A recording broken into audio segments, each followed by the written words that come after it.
And so now looking at website creation specifically, and actually when I was thinking, okay, I think I want to interview Christa. Actually, how do you pronounce your last name? Laing. Laing? Yeah. Okay. I was thinking, I feel like this is somebody, because some persons, when I interview them, some persons I've interviewed multiple times. Yeah.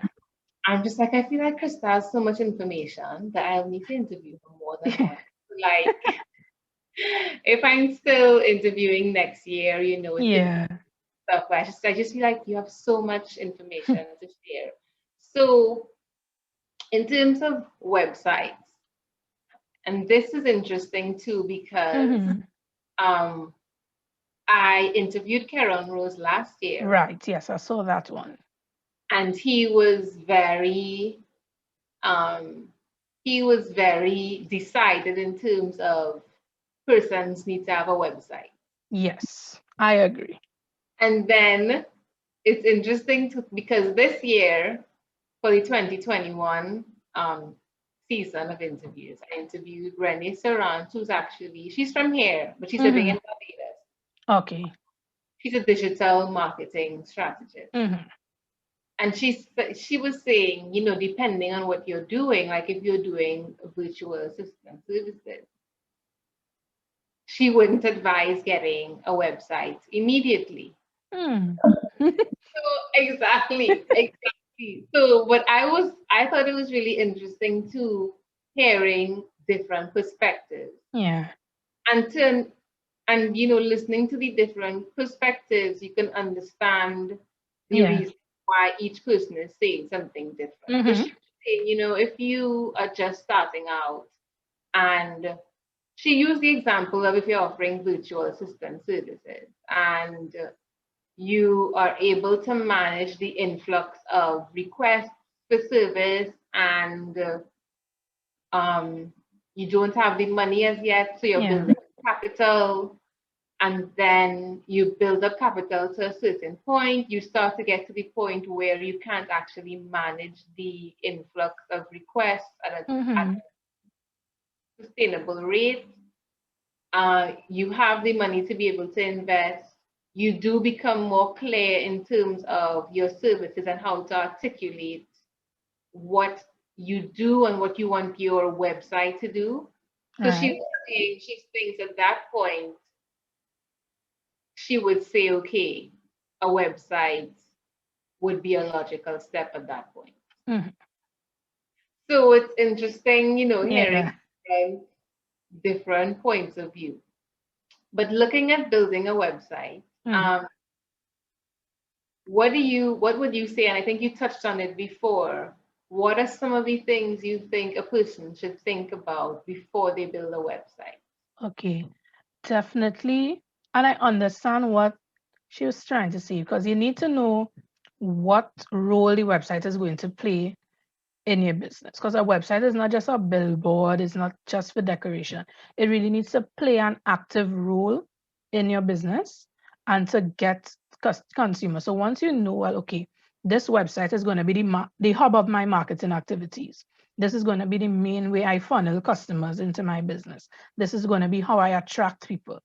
So if you know what the website is supposed to do and how is it supposed to work, if you know, well, okay, a website is something that it's non-negotiable because I need it for my content to be distributed, I need it for people to see me and find me online, then definitely you need to have a website. And in addition to that, one of my greatest pet peeves is coming online and just seeing a website that you could see no thought whatsoever was given. Because to me, a terrible website is worse than not having a website at all. Because it reflects poor, yeah, it I see reflects where you're going with poorly. It reflects poorly on the business, because remember when we were talking about branding, branding is every single touch point that customers encounter with your business. They form a perception.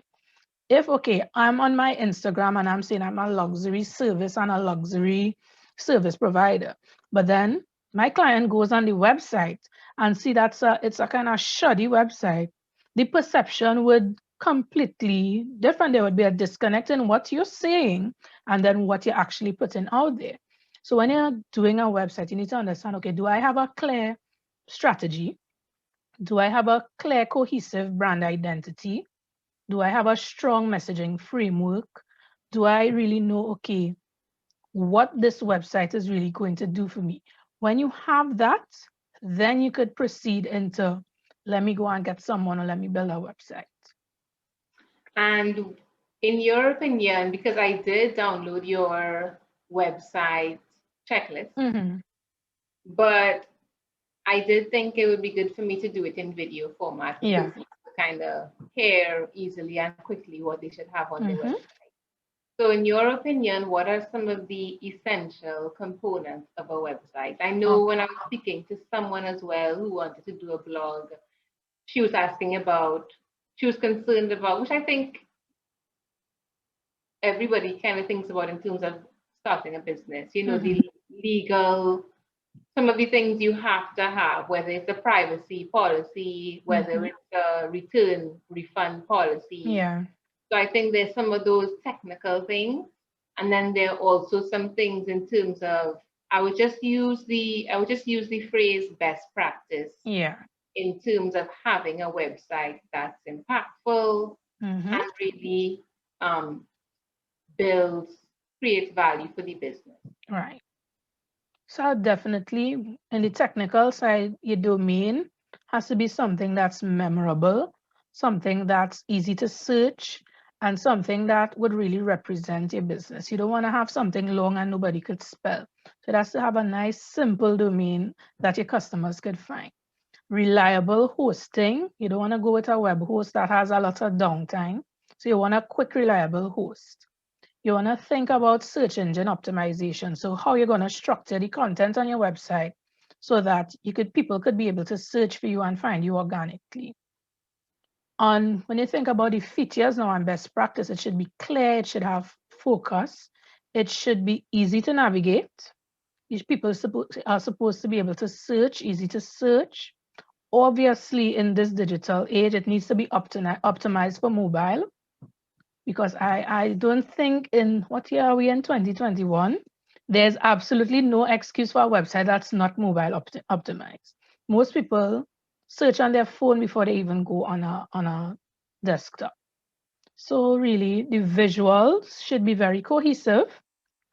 And then we want to get down to the nitty-gritty of what should be in the website. Definitely need to have a homepage I like homepages to tell a story. So when you're scrolling down, you're basically giving bits and you're dropping bits of a story to the viewer. So when you land on the page, obviously you have a clear, people understand, okay, this is what this business or this person does. And as you scroll down, the story unfolds. So it needs to be very compelling in the messaging, very clear. Let it show what you're about, why you're different, why customers should choose you. And at the end of that story, you should have a clear call to action. So on my website, I have a book now page. So people could directly book a consultation. You may have a shop, so they take it to your shop now because it's a product or service. So it has to be clear, and you have to have a call to action for what next. I'm on this website, what next?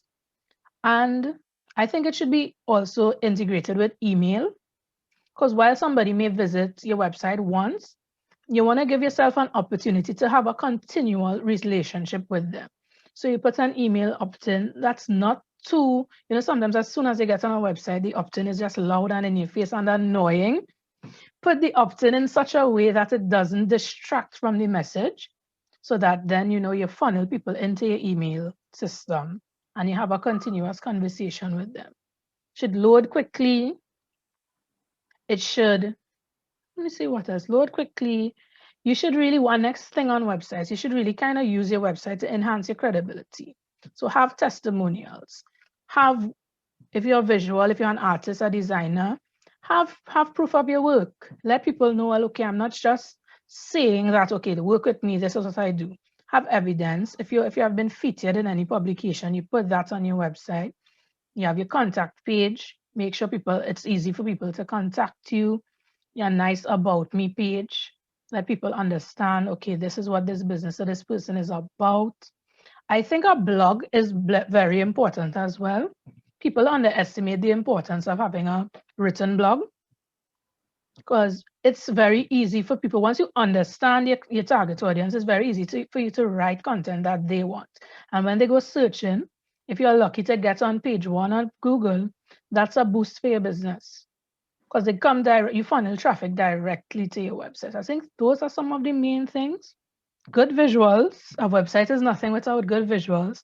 A strong message that all ties back to the brand you're trying to build. And what do you think about persons?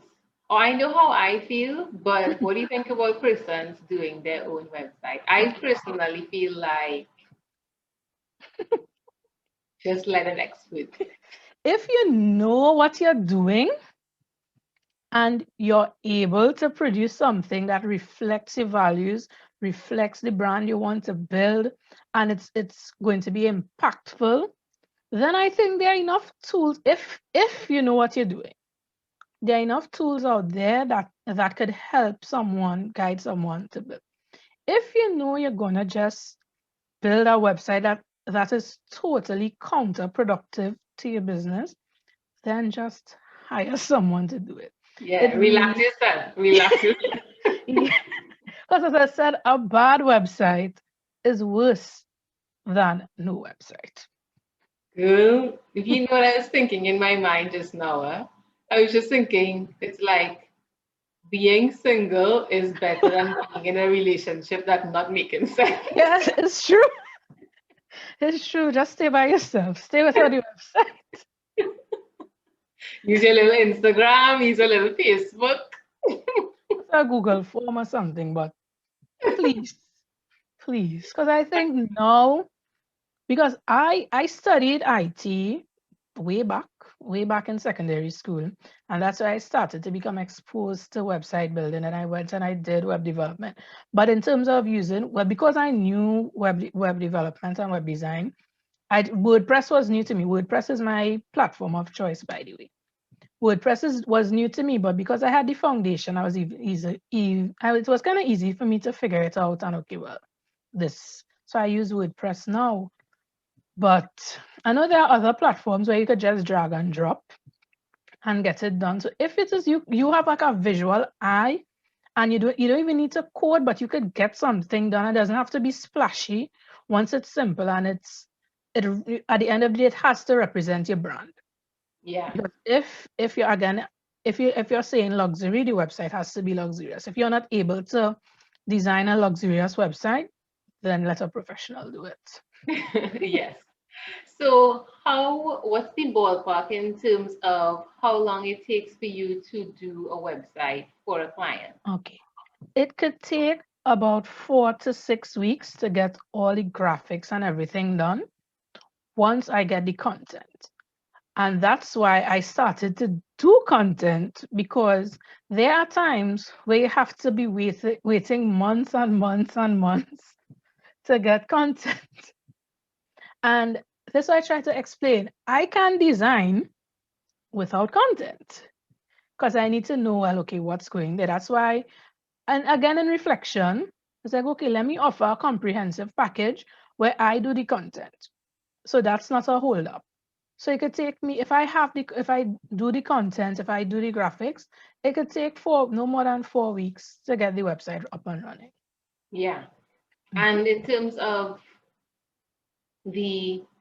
actually, I do want to ask a little bit more of that. So in terms of just the persons looking on, in terms of really understanding the process, I think I'm bringing one of my questions forward, but yeah. So it takes 4 to 6 weeks, let's say. And what's your process in terms of getting that information from the person? Okay. So I don't really like to design websites just in isolation. So it's basically part of a branding package. So your website is just a brand collateral. So I start with a branding consultation. So we do an initial discovery call. Then we go into a brand strategy. After we get the strategy done, then I'd go into design and the brand identity. And this is why I like to work with new businesses, because I like to design, do the logo, do the color scheme for you, get your typography so that the website would just be everything would just be seamless. Because nothing breaks my heart more than having to design a website with a logo that I didn't come up with or colors that I didn't pick, because it may not be with the idea that I have for the brand. So I like to go through. So we do your strategy, you do the brand identity, then we get the content down, and then after that I go into design, and then you launch. Wait, but why does that break your heart if they have the... Because if they have a logo that they or the auntie or the cousin or somebody did, and it's coming on my pretty website, then it's going to hurt my feelings. You mean you mean kind of if the logo isn't kind of equivalent to the rest of the equivalent to the quality of the rest of the package. Yeah.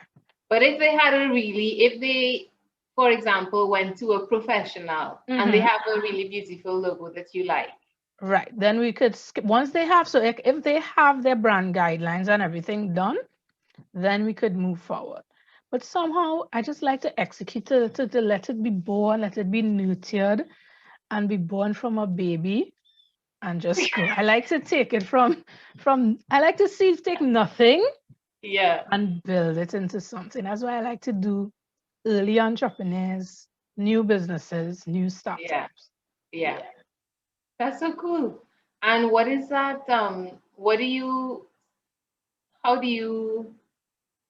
What kind of questions do you ask? What's the process you go through in terms of coming up with the brand for the person in terms of their colors, representative visuals, that kind of thing? Okay, well, we could talk whole evening about it. Right? That's why I said I feel like I will need to interview Christa more than once. We could talk. So I basically take them. I like to do, first find out more about themselves. Why are they in business? What's the real reason? And not to make money. What's driving them about in their business? So I need to know why they're in business. I want to know, what it is you want to accomplish.